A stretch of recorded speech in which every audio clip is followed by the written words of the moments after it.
Good afternoon, everyone. I hope you're not tired. My name is Farbod. I'm a data scientist at AT&T Chief Data Office, and today I'm going to talk about fine-tuning for enhanced query generation. Just to brief overview, I will explain why even fine-tuning, because there are other approaches, and then I will explain the business problem overview, and the methodology that we currently have. And then I will go over the steps that we need to take for the fine-tuning process, and then I will show how we leverage LLM Studio for the fine-tuning, and then I will explain the results. So as we all know, there are multiple solutions for any given problem. And the reason that we chose fine-tuning over, for instance, using a RAG that has access to a large language model was mainly for two reasons: reducing cost and increasing the speed of it. So basically, latency was an issue. This is a very famous paper from 2020 from OpenAI. The main idea behind this paper is the larger the model, the more parameter you have in a model, the better the model. So we can't really argue that a small language model could necessarily outperform a large language model. But the main idea is sometimes the task is so simple, you can do your due diligence with a small language model and you can achieve the same quality or the same accuracy with much cheaper cost. And so that is the main idea why we chose fine-tuning over using a RAG with a large language model. And if you are interested for a text-to-SQL benchmark that you can compare your solution in your enterprise with rest of the world, there is this BERT SQL benchmark that a lot of companies and universities like Google, IBM, Alibaba, even Stanford, that once they have a text-to-SQL solution, they usually put it up there just to compare their solution with the rest of the world. And AT&T's CDO solution right now is #1 in the world. And the main problem that we are trying to solve here, we want to build a tool for non-technical user to talk to their database. So essentially, they want to chat with this database and write something in plain English, and they want to get results back in numbers. For instance, the question here is number of prospect customers that are fiber eligible, limit to residential, exclude employees, and exclude vacant addresses. And the main idea is they're using it for market growing organization. So they want to kind of see which people from which part of the country they want to target in order for their marketing growing organization. And it is not only finding the prospect customer, but maybe the current customer if there is a service AT&T is providing and they don't have it. So essentially it's for our business unit how they can find prospect customer. But the only caveat here is we can't really make mistakes in this tool because they would not be able to know if the numbers they're getting is wrong. So if they use that number in the presentation or make a decision based on that number, if the number is slightly off, that might make a huge impact. So accuracy was very important for us, but at the same time, using a large language model solution was costing us a lot of money. That's why the decision was, how can we fine-tune a small language model for similar performance but much less cost? The idea is very simple. So basically, we have a user input, the user asks a question. We look at the most similar few shots, which is basically pair of question and query. And then we look at the metadata, which is essentially database schema. We get all this information based on semantic similarity search, and we all feed it to a large language model. This is the current methodology. And after that, the large language model is responsible to generate one single query, and then we run the query against the database to get the number which we will return to the user. I will explain briefly each of these steps in the next few slides. But here is, for instance, once we get the input question from the user, we look at the database and we find the most similar table name, a column name, and a column description to the user question. And the next step, we look at the most similar few shots, which is basically pair of question and query from from what we have, and this is all semantic similarity search. And after we have all of this information, this is all goes to a prompt, and the prompt is as simple as generate a SQL query. This is our instruction. This is our SQL examples, and this is our database schema. And the solution currently works using ChatGPT 4.0. So the bottom line here is we just wanted to do the same thing but with reducing costs, like using a small language model that we can save money. Then we start with the fine-tuning. Arguably the most important part of the fine-tuning is the data curation, which is preparing the data for the model you're trying to fine-tune. Data curation, this step of it was very crucial in our use case because we wanted to teach the model the terminology and the keywords you use on daily, day-to-day at AT&T. So, for instance, number one example is number of con that are BUID.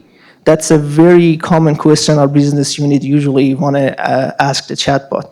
That basically means number of consumer that they bring their own device. If a customer using another vendor wants to change their provider to AT&T, if they have their own device, it's a lot cheaper for AT&T to onboard them. So they actually care about some of the customer that they bring their own device is a lot cheaper for us. Another question is number of prospect ALOC that are AIA eligible. I mean, people who are gonna use this tool, they have been in the industry for maybe 10, 20 years. We can't really ask them to change the way they talk or change their language. So we have to like adopt the model to understand how they talk. For instance, the ALOC basically, they mean customer physical location. And AIA eligible is internet air eligible. And another example is number of IRU or CRU postpaid subscriber. IRU stands for like individual responsible user, and CRU is corporate responsible user. Again, these keywords, a large language model not necessarily has been trained based on AT&T private data. So we have to like basically train a smaller model on this. Number phone is one of the most interesting one and harder ones is because DSL stands for digital subscriber line, but that doesn't necessarily directly mean anything. DSL means their current their current internet network is copper. So if you've listened to any of the AT&T leadership speech, including our CEO, AT&T is spending a lot of money on increasing the fiber network all over US. So DSL customer is just basically means the customer who are currently in copper. So we wanted to go and target those customers to have fiber for them. And the other keyword here is upgrade. The large language model doesn't necessarily understand upgrade in AT&T use case. Upgrade for us means copper to fiber. And the copper to fiber affects the SQL query in the where class significantly. So, and that was another example that was harder for instance, ChatGPT 4 or to pick it up because it needed a lot of basic information. The last one is number of customers who have upgraded the HSIA. HSIA stands for high speed internet access. So the main assumption behind that is they are already fiber, but they want to increase the fiber speed.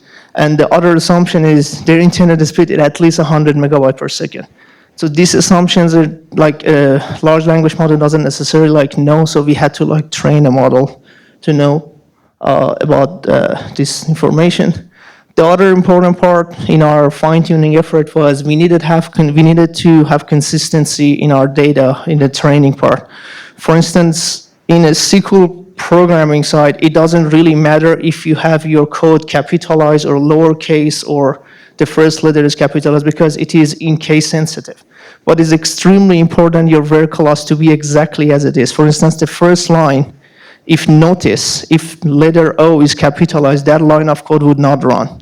So essentially what we wanted to do, make sure to normalize the code or standardize the code. So all the actual code like select or from or count, they're all capitalized, but we do not touch the where clause. So where clause stay as it is.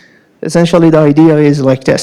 So every single part of the SQL query needed to be capitalized just to make it easier for the model to learn. We don't want the model to get confused that, for instance, it's important for the select to be sometimes capitalized, sometimes not. It makes the fine-tuning effort a lot easier. There's also so many unnecessary parts that you could remove when it comes to fine-tuning for text-to-SQL. It doesn't really matter if you want to change the column name in your code. Sometimes the user is genuinely asking for a number. How many customers do I have in this region that I can reach out for instance, fiber access? So changing a column name, like for the first example, doesn't really matter. And like having a limit at the end of your query, unless the user specifically is asking, for instance, for the top 5, top 10, as a specific, like, for instance, the top 10 user, having limit or 100 is just increase extra token for your fine tuning, which you can easily remove. Table versus view name is very important whenever it comes to fine-tuning a model. So it's more like a conversation between the data scientist and the business unit, because you want to make sure the columns that are actually being used in fine-tuning, they're not going to change over time.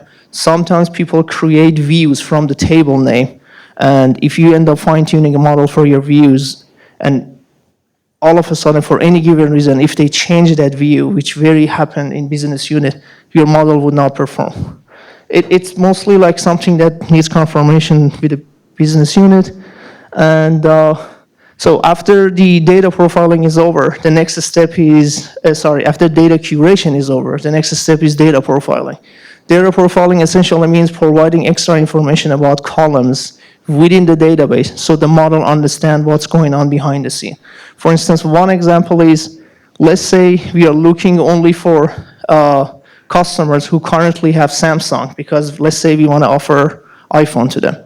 So if you ask right now a ChatGPT 4.0, like a large language model who hasn't been trained on AT&T necessarily data, it may not know that in the where clause you need to include Samsung or Galaxy or SM dash. This is a result of data profiling. So we essentially, in the database schema, we would tell this is what like the different categories within the column mean in case for the where clause is required.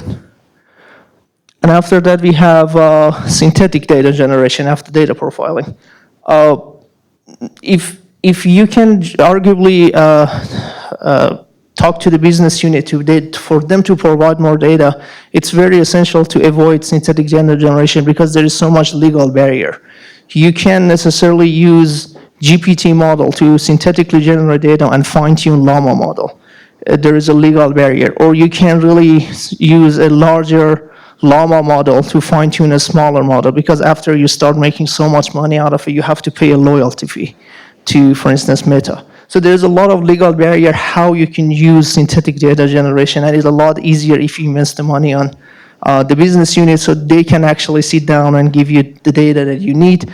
But overall, the idea is you have a simple prompt and you have a goal and you give it instruction on how to generate the data. And let's say you really have to use it because there's not much data for fine-tuning, then you need to do another round of data curation after the synthetic data has been generated. It's not guaranteed the data is gonna work or is even like valuable. There is a round of filtering, like number one is for text-to-SQL.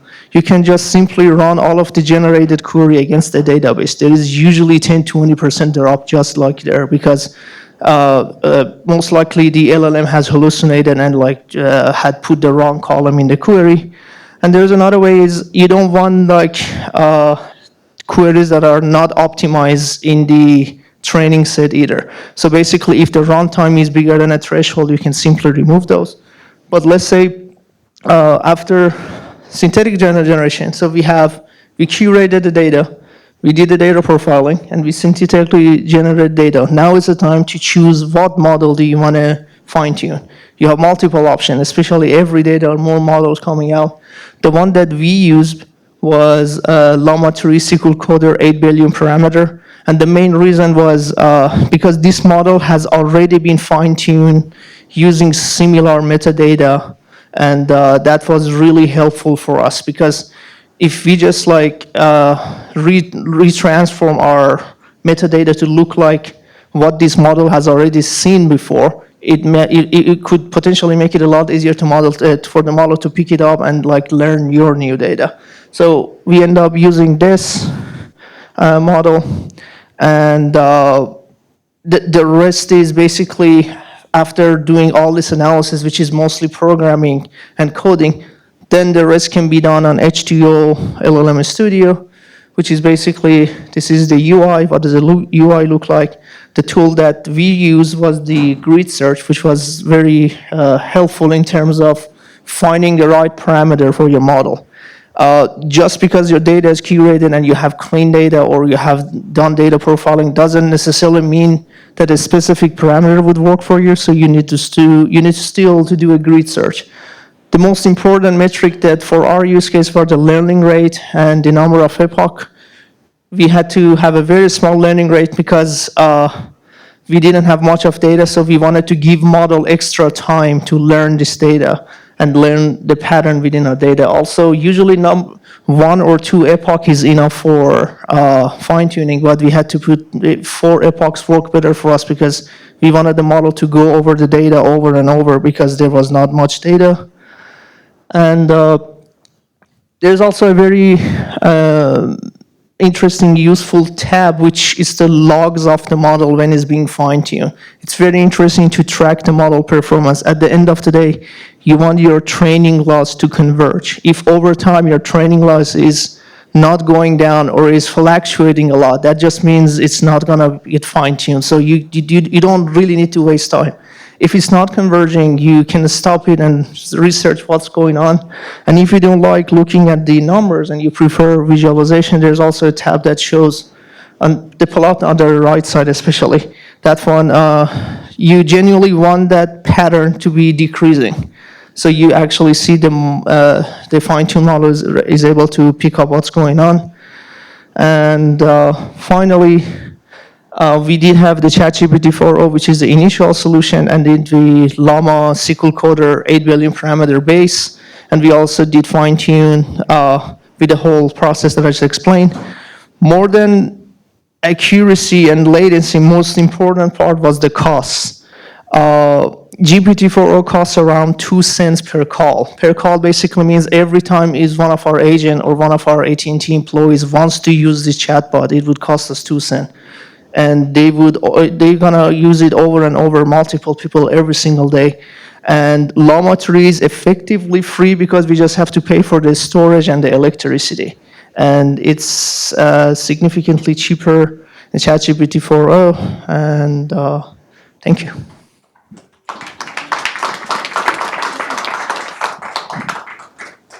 Any question?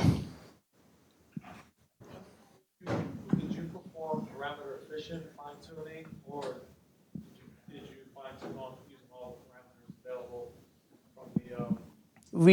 We did use LoRa. We genuinely only fine-tuned 1 million parameter out of 8 billion, and it was enough to be honest. I mean, we did try fine-tuning all the model, like all the parameters. It didn't really work. We didn't fine-tune, and Llama was only one of the models we did try. There was multiple other models we also tried. Llama, only LoRa, I believe fine-tuning less than 1% of the parameter worked the best. Because we didn't want the model to lose its prior knowledge. The model was already pretty good in like generating SQL query if you just provide the metadata. We wanted to keep its knowledge, and we just like fine-tune less than 1% of the parameters. Any other questions? Yeah, I'll bring you the mic.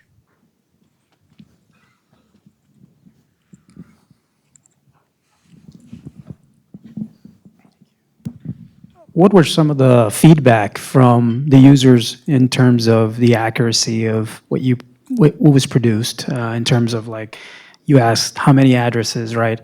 What was the accuracy and level of feedback that you got from those who consumed the information outside of the model?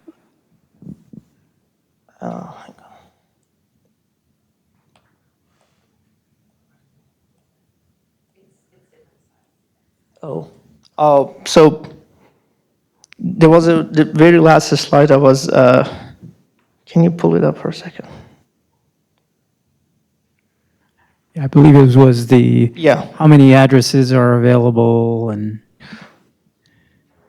So the business unit or the user, they provided the question that the most of the times they ask. There was like the question of their interest, like for instance, how they find a prospect customer, how can they find copper customer, how can they target people who are already a fiber, but maybe they're looking for a high internet speed, or maybe how can they target maybe corporates that they're looking for higher internet speed. That's all they provided. And what we did, we split it. So this is the results of the cross-validation, essentially. So let's say we had 100% data. We split it into 80, 20%, but in 5 folds.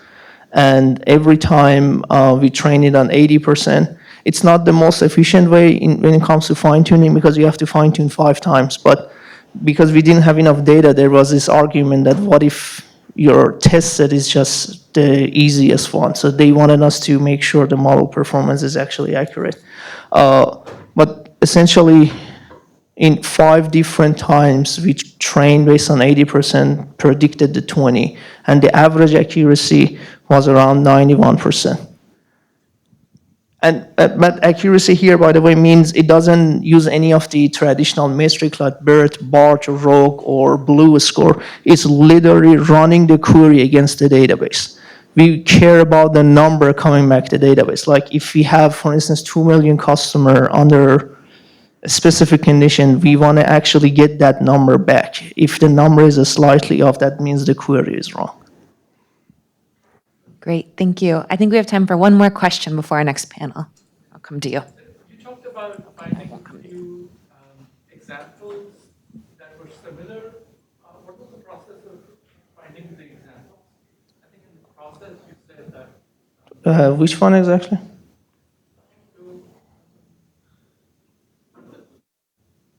I guess.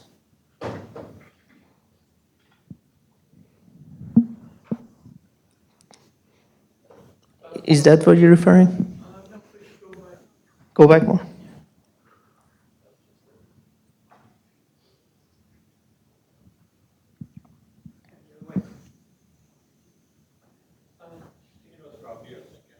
Yeah, I think the second or third grade. Yeah, so you said you found similar few shots. So how do you find similar few shots? Oh, so few shots is what is provided by the business unit. So that question up there is something they actually care about. They want to know how, this is one of the questions, one of the many that they care about. When we find the similar one is basically semantic similarity search. So whenever we get this question in, we embed the question. Basically, we create numerical vector for this question. And then we compare it to the numerical vectors that we, or our vector database that we have for all of the Q&A or the pair of question and query. So it's basically English to English comparison semantically, not, I mean, there was a hybrid search, but the most important part, let's just say, it was semantic search.